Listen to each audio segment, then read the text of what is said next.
Muy buenas a todos, mi nombre es Gustavo Piedrahita y mi compañera Joana García y juntos les damos la bienvenida a este podcast.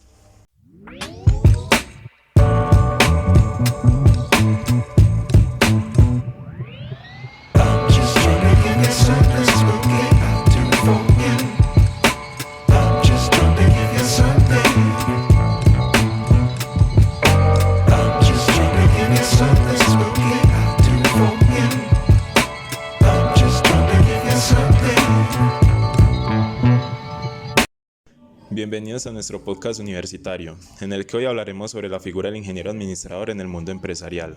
Hoy tenemos con nosotros a John Faber Hernández, quien es ingeniero administrador con 3 años de experiencia en el campo.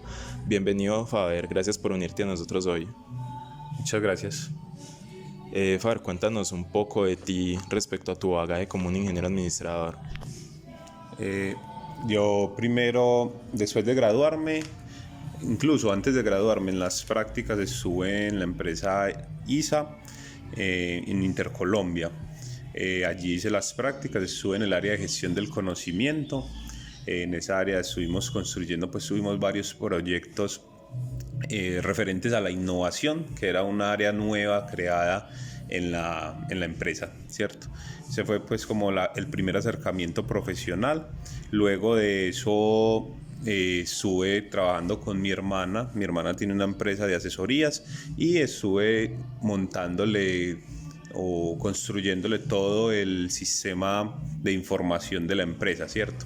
Lo basamos en Excel.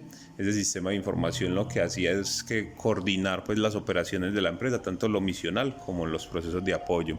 Entonces es muy bacano, muy chévere, porque hay un cambio como de estructura y un cambio de nivel de empresa, porque pasar de una empresa, por ejemplo, de Intercolombia, que a pesar de que solo hice las prácticas allí, es una empresa ya gigantesca y ya montada, ya una empresa estructurada, pasar, digamos, a apoyar a mi hermana, que es una pyme, ¿cierto? Que no tenía muchos recursos administrativos ni nada. Pasar a montar como algo desde cero fue una experiencia muy enriquecedora, aparte de que practica uno mucho los conocimientos. Y posteriormente, después de estar en la empresa de mi hermana aproximadamente por un año, logro acceder a una vacante en Bancolombia, y es donde me desempeño actualmente. Digamos, me habían preguntado también que si había entrado en el mismo cargo o si había entrado en otro cargo. Digamos, allá en Bancolombia yo empecé como PO o dueño de producto de un módulo administrativo, y luego pasé a ser diseñador de procesos. Faber, ¿y qué es exactamente lo que hace un ingeniero administrador en el mundo empresarial? Un ingeniero administrador en el mundo empresarial realmente creo que se puede desempeñar en muchas cosas. ¿Por qué? Porque yo tenía incluso un mentor que decía que la administración es un mar de conocimiento con 1 centímetro de profundidad, ¿cierto? Entonces ya es decisión de cada quien en qué se especializa. A mí me gusta ver esta carrera de ingeniero administrador como con la posibilidad de separar las cosas, como primero somos ingenieros, entonces tenemos capacidades, tenemos la mente ya muy abierta para ser capaces de afrontar casi que cualquier reto. Y administradores, que la administración puede ser, digamos, no se ha definido si es una ciencia o un arte, ¿cierto?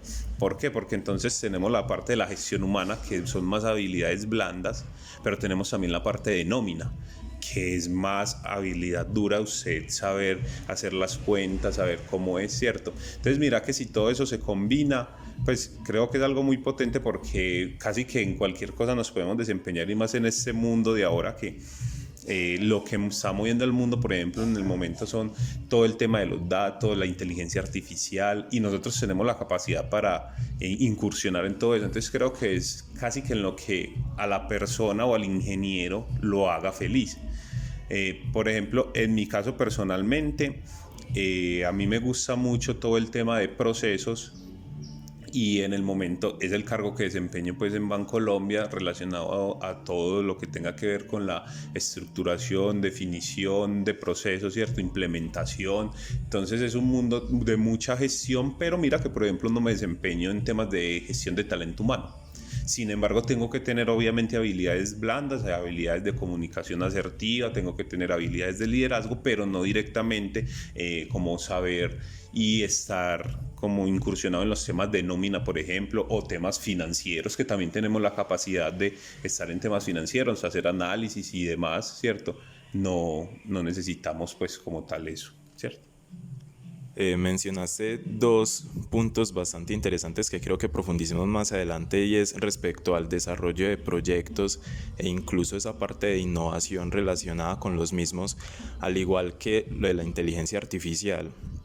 Entonces, con base a esto, ya más adelante pues profundizaremos un poco. Por el momento nos gustaría saber también cómo, digamos, cómo es la educación e información necesaria para convertirse en un ingeniero administrador. Digamos, cómo fue tu experiencia en la universidad, dónde estudiaste, qué criterios tomaste a raíz de esos conocimientos que te impartieron en esa academia, para ya relacionarlo con tu formación profesional y ya lo que estás ejerciendo actualmente. Yo estudié en la Universidad Nacional de Colombia. Allí, pues, la idea y una de las metas de la universidad es desarrollar el pensamiento crítico de todos los estudiantes. También, digamos, una de las metas es que el estudiante retribuya ese conocimiento a la sociedad, porque, digamos, al final de todo lo que nosotros debemos hacer es hacer crecer la sociedad, ¿cierto? Por medio de pues, nuestros actos.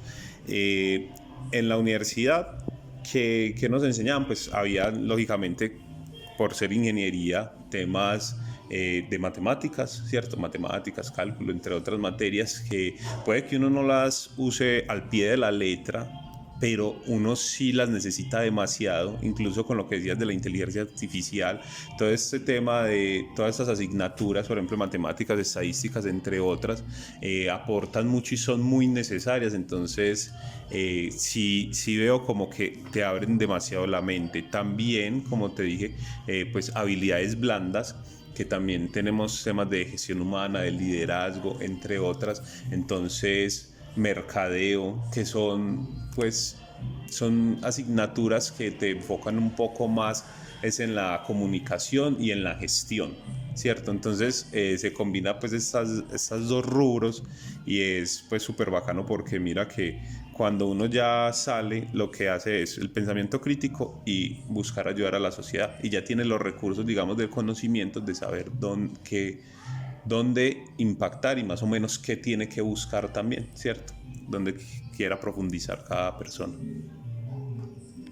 Listo. Y estábamos hablando pues también la importancia que tienen las habilidades blandas y las duras, pero para un ingeniero administrador, ¿cuáles serían esas de importancia y cuáles aplicas tú en este momento en tu mundo laboral? En las habilidades blandas, por ejemplo, en las blandas y las duras hay dos cosas. Digamos, siempre se debe tener en cuenta el ser y el saber hacer, ¿cierto? El ser, por ejemplo, es la forma en la que la persona... El ser, por ejemplo, es la forma en la que la persona... La forma de ser de la persona, ¿cierto? ¿Qué es? Si puede que tú no tengas algún conocimiento, que es una habilidad dura, ¿cierto? Pero tú eres una persona que siempre está como buscando el conocimiento, una persona que siempre pues tiene un buen semblante, una persona que busca ser mejor cada día. Eso es más importante que la habilidad dura de saber cómo, por ejemplo, no sé, hacer un código en Python, o saber cómo, por ejemplo, diseñar un proceso en Visagi, ¿cierto? ¿Por qué? Porque si tú tienes esa disciplina y te enfocas, digamos, en ser, ¿cierto? En ser una persona que busca el conocimiento, cualquier tipo de conocimiento, estás en la capacidad de adquirirlo. Pero si usted es una persona que tiene mucho conocimiento, pero no tiene una capacidad de comunicación, una capacidad de liderazgo, una capacidad de ser persona antes que ingeniero, ¿cierto? Entonces ahí es donde, digamos, pues no habría una correlación, no sería una coherencia. Entonces yo creo que primero es, digamos, ser persona antes que cualquier, digamos, profesión, ¿cierto?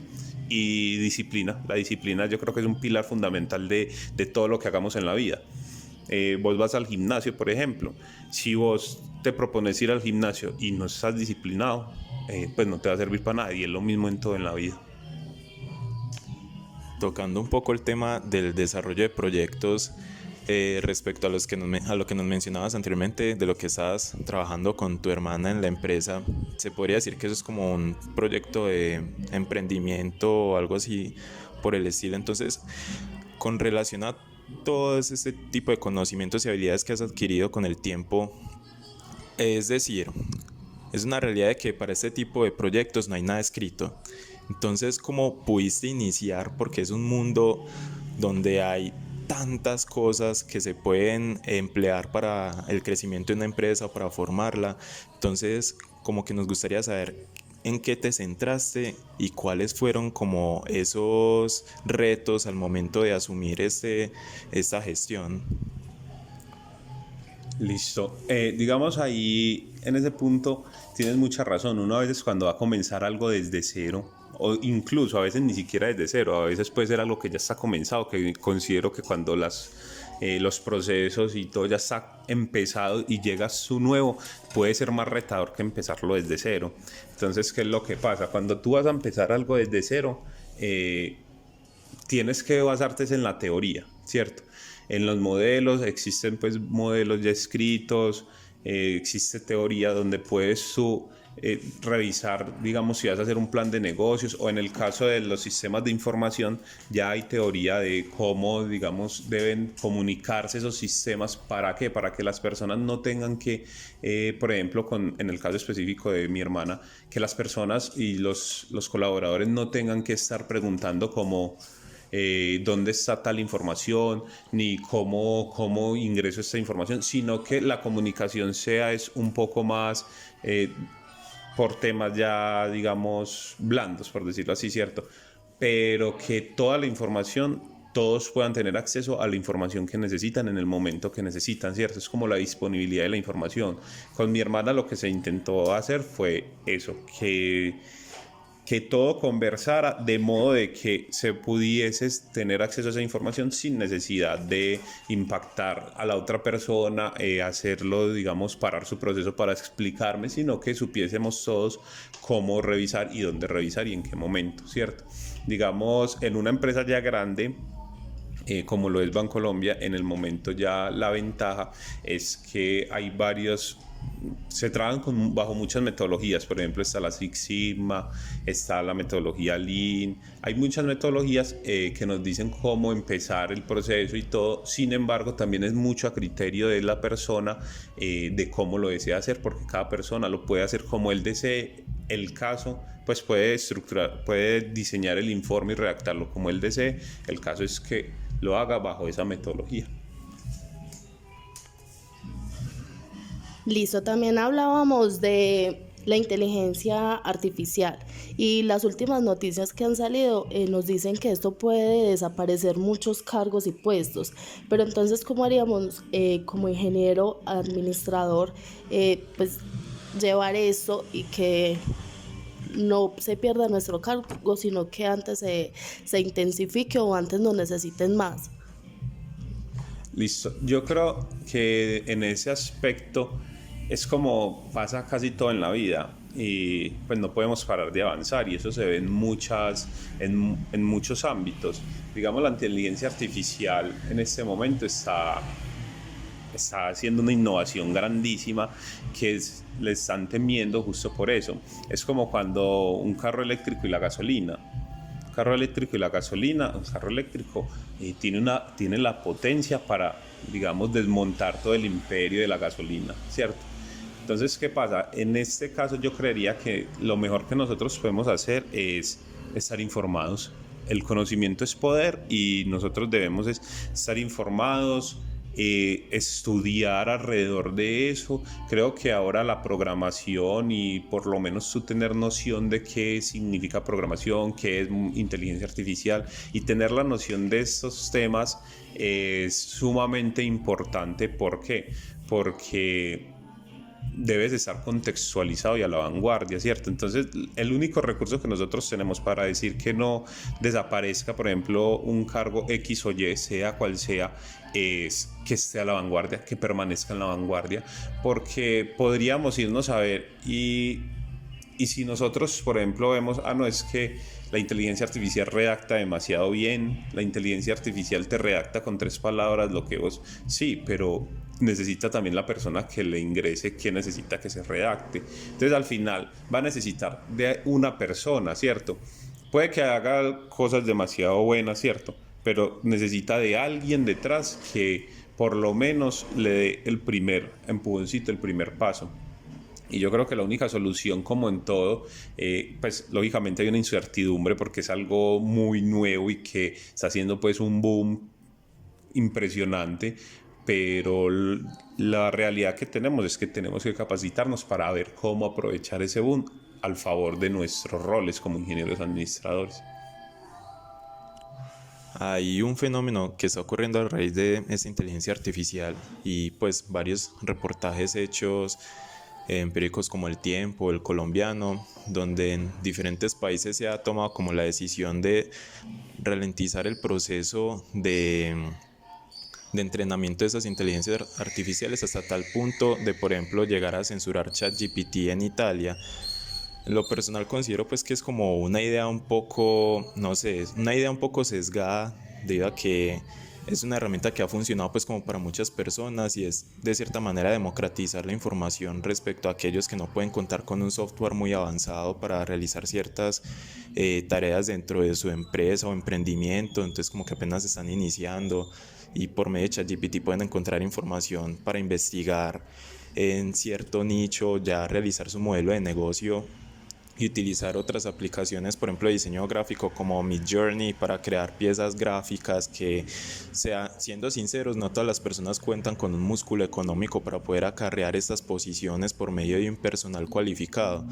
Entonces, no sé cómo qué relación ves, si ves como algo necesario el hecho de censurar este tipo de software o de inteligencia artificial, o cómo se podría mejorar el uso, o tal vez qué iniciativa tener pues como para hacerlo algo más responsable y no tener la necesidad de cancelar, por ejemplo, el acceso a todas las personas a este tipo de material. Lo que pasa es que, digamos, ahí en ese punto sí es algo complejo. ¿Por qué? Porque en este momento la tecnología va demasiado rápido y la legislación no es capaz de seguirle el paso. Y es lo mismo que pasa con Uber, con las plataformas de Uber, no sé, Cabify, Didi, pues todas esas plataformas de transporte. Es el mismo boom que pasó, pues es un boom similar, perdón. La legislación no es capaz de seguirle el paso, entonces llega una tecnología y la legislación primero tiene que analizar esa tecnología para ver cómo la regula, para ver qué hace. Entonces, ¿qué está pasando con ChatGPT? ChatGPT incluso no se llama ChatGPT. ChatGPT es como el nombre específico de la marca. Eso es una inteligencia artificial que lo que hace es trabajar con textos no estructurados, si no estoy mal, ¿cierto? Pero ChatGPT es el más conocido. ¿Qué está pasando con eso? Lo que pasa es que ya entra a un tema también de protección de datos, porque ese ChatGPT, al parecer, según lo que he leído, no tiene nada de protección de datos y coge datos de todo el mundo, y entonces eso no es tan natural, no es que se pueda hacer, porque para eso, por ejemplo, las empresas y todo el mundo, entonces, pues todas las empresas y todos tenemos que tener, digamos, en el aspecto jurídico tenemos que tener definiciones. Por ejemplo, una empresa, como les voy a poner el ejemplo donde yo trabajo, pues porque es el ejemplo más puntual que tengo, cada iniciativa debe tener sus términos y condiciones, ¿cierto? Y mira que tú entras, por ejemplo, a una aplicación y dice que si quieres aceptar términos y condiciones y te los permite leer. Entonces ese es ese punto, y ChatGPT estaba cogiendo como información de todo lado. Entonces ahí es donde hay que llegar al equilibrio como de, bueno, vamos a regularlo, pero la legislación también entonces tiene que tener más velocidad, porque las personas de la inteligencia artificial que están desarrollando este chat, pues van a 1000. La legislación no va tan rápido. Entonces esa es la cosa, hay que hallar ese punto intermedio, pero yo, por ejemplo, no estaría de acuerdo, digamos, en mi opinión personal, en decir frenarlo porque sí, no. De pronto decir, no lo vamos a frenar, pero tiene que tener estos requisitos de más, debe tener estos requisitos para cumplir con las leyes que hay, ¿cierto? Pero frenarlo porque sí, no estoy de acuerdo, porque sería pues frenar el avance y esto nos obliga incluso a nosotros como ingenieros administradores a ponernos un reto y decir, bueno, vamos a estudiar qué es esto, vamos a avanzar, y esto nos va a servir para hacer estos temas y lo vamos a implementar así, ¿cierto? Entonces es un reto muy grande. Bueno, también vemos que en las universidades en este momento muchas personas empiezan como la carrera de ingeniería administrativa para llegar en su momento a ser un ingeniero administrador, pero como en mitad del camino se quedan. ¿Qué consejo les darías a los estudiantes que están en este momento en la universidad, que quieren y están estudiando pues la carrera para que no la abandonen? Yo creo que esa pregunta ahí es muy amplia porque hay muchas razones por las que hay deserción, digamos, en las universidades, ¿cierto? Entonces yo lo que diría para evitar esa deserción en las universidades y en cualquier tema, que esto lo relaciono con lo de la disciplina que dije al principio, es que todas las personas deberíamos estudiar y hacer lo que realmente nos haga feliz. ¿Qué pasa ahí? Que si a mí no me hace feliz ir a estudiar ingeniería administrativa, sino que yo siempre quise ser, por ejemplo, un malabarista, no está mal. Pues todas las personas podemos ser lo que queramos ser, pero sé el mejor, ¿cierto? Trata de ser el mejor. Y si vos sos el mejor, uno podría decir, no, es que es por la plata y eso. Si vos sos feliz haciendo lo que haces y sos de los mejores, créeme que un malabarista, pues hay malabaristas en el Circo del Sol, por ejemplo, ¿cierto? Y uno dirá, no, es un malabarista. No, un malabarista no se tiene que ganar, por ejemplo, la vida en un semáforo, sino que puede ser el que está en el Circo del Sol. Entonces yo diría que en realidad debe hacer es lo que lo haga feliz y no, si no lo hace feliz y por X o Y razón tiene que desertar, sí aconsejaría que busques la felicidad. Y ya, si es por razones, por ejemplo, económicas o entre otras, sí hay pues varios beneficios que se pueden aplicar por medio del gobierno, o si ya sí es porque definitivamente pues no le gusta, sí recomendaría que usase otra cosa, porque cuando salga a ejercer, si no es feliz ejerciendo, no le veo pues como que tenga mucho sentido que esté ahí. Entonces sí, digamos, para la deserción, si es por algunos motivos económicos, creo que sí tendría solución, sí podría buscar la solución, digamos, en beneficios, convenios, entre otros, esforzándose que cuando la persona tiene muy buenas calificaciones en la universidad, esta lo beca. Pero si es por temas de que definitivamente pues no le gusta la carrera, no le gusta lo que se ve en la carrera, sí aconsejaría que busque qué lo hace feliz. Ese punto que mencionas es muy chévere, interesante, porque de hecho es así. Una vez estuve en una feria de posgrados y pregrados, entonces eran de universidades de todas partes del mundo. Y habían cantidad de carreras, de pregrados, posgrados, e incluso también había un apartado donde hablaban sobre la financiación de las mismas en caso tal de que las personas pues no tuvieran los recursos necesarios como para poder acceder a este tipo de oportunidades. Entonces había un stand en específico que era con Colfuturo. Entonces era de cierta manera muy impactante el hecho de saber que, hablando con estas personas, nos mencionaban que era una gran cantidad de becas que se perdían porque las personas no accedían a ellas. Entonces, en ocasiones pienso que las personas entran en un sesgo en el que consideran que posiblemente no tienen la capacidad como para poder acceder a este tipo de becas porque no cumplen ciertos requisitos, o también como por el desconocimiento. Entonces es también saber que realmente las oportunidades están allá afuera, y que cualquier persona puede como acceder a ellas y poder buscar lo que le gusta a partir de profesionalizarse o de hacer alguna maestría o algo por el estilo. Entonces Cuéntanos como un poco más de tu experiencia a raíz de esto, si en algún momento dentro de tu experiencia académica, pues como tuviste ese sentimiento de no saber si continuar o antes viste algo que te llevó a querer seguir con esa carrera o qué ves como para tu futuro en general, ya una vez estás como metido en todo el tema laboral, ¿qué te gustaría seguir avanzando, por ejemplo? Listo.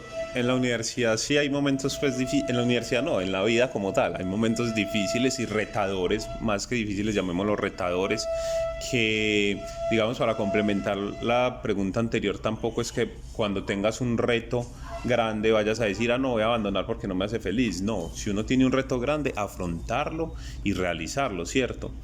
En la universidad, lógicamente, sí hubo momentos muy, muy retadores porque a veces pues no podemos decir que en alguna materia no nos dio dificultad, que no entendemos, que no teníamos como tan clara, por lo que mencionábamos también que a veces uno viene pues de un ritmo de estudio muy tranquilo, como lo es en algunos colegios públicos pues de los que nosotros salimos, viene en un ritmo de estudio pues tranquilo, y ya entrar a una universidad en la que te toca te toca poner más empeño, más atención, te toca luego de entrar a la clase, salir a estudiar y hacer ejercicios de la clase, que eso en el momento me da pues como un poco de pesar decirlo, pero eso no se ve en un colegio. Tú sales del colegio y ya sales a jugar, ¿cierto?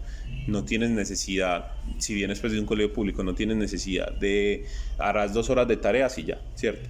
Entonces eso es un cambio de ritmo que puede impactarlo uno mucho, ¿cierto? Entonces, digamos, sí hubo retos grandes, se afrontaron, y fue pues es bonito cuando tú superas un reto, cuando tú logras hacer y cumplir una meta, ¿cierto? Así sea, digamos, no, es que logré pasar cálculo diferencial, por ejemplo, que era una materia que me está dando mucha lidia. Es bacano porque tú ya sabes que tienes ese conocimiento y que así, por ejemplo, ese conocimiento tú no lo vayas a usar todos los días después de eso, no vayas a usarlo todos los días, ya tuviste ese acercamiento, y cuando lo vayas a necesitar no es sino que vuelvas a hacer un pequeño repaso y el conocimiento vuelve, ¿cierto? Eso por parte pues de la universidad. Y ya de parte profesional, en este momento, como les dije, yo soy diseñador de procesos, entonces nos estamos enfocando en toda la metodología BPM, que es Business Process Manager. En esa metodología lo que hacemos es una organización por procesos y gestión por procesos en la organización y gestión de procesos, ¿cierto? Entonces lo que, digamos, la meta personal es crecer en esa parte, en la parte del diseño de procesos, ¿cierto? Llegar hasta un punto de la arquitectura empresarial, ser líder en ese tema, me parece muy interesante. Y también todo el tema de la programación, porque creo que una oportunidad de mejora en la carrera de ingeniería administrativa, por lo menos para la Universidad Nacional, que fue donde lo cursé, es todos los temas de programación. Nosotros deberíamos ver más temas relacionados al código, al desarrollo de software, a estos sistemas. ¿Por qué? Porque nosotros podemos ver, por ejemplo, alguna materia que se relacione con Excel, pero Excel ya no tiene la capacidad de manejar todos los datos que hay. Es que ya el mundo se está moviendo por la analítica de datos, ¿cierto? Entonces, esta es otra meta que tengo, aprender y fortalecer mis conocimientos en todos estos temas de desarrollo, como lo es Python, SQL, entre otros, ¿cierto? Entre otros sistemas de información. Bueno, ¿y qué mensaje le daría a esas personas para que se animen a estudiar la carrera, para que se enamoren de ella? ¿Qué mensaje le enviarías? Yo les diría que esta carrera es una carrera pues que tiene un mundo de posibilidades, tanto laborales como oportunidades de crecimiento personal. La carrera pues, la verdad, a mí personalmente pues me ha gustado mucho. Yo da la oportunidad de crecer demasiado, como te dije al principio, pues abre la mente y tú puedes casi que tener el conocimiento de cualquier cosa que desees estudiar, ¿cierto? Tienes la capacidad, estás en la capacidad de estudiar casi cualquier cosa. Entonces, yo digo que un ingeniero administrador, ¿qué lo motivaría? No, estructurar, digamos, le tiene que gustar como estructurar el orden, saber definir unos pasos. Eso yo creo que es lo que me apasiona a mí, por ejemplo. Entregar algo que todo el mundo pueda comprender y que sea capaz de ejercer. Eso es todo por hoy. Muchas gracias a John Faber Hernández por unirse a nosotros hoy y compartir su experiencia y conocimiento con nosotros. Esperamos que nuestros oyentes hayan aprendido algo nuevo y valioso sobre el papel del ingeniero administrador en el mundo empresarial. Nos vemos en el próximo episodio.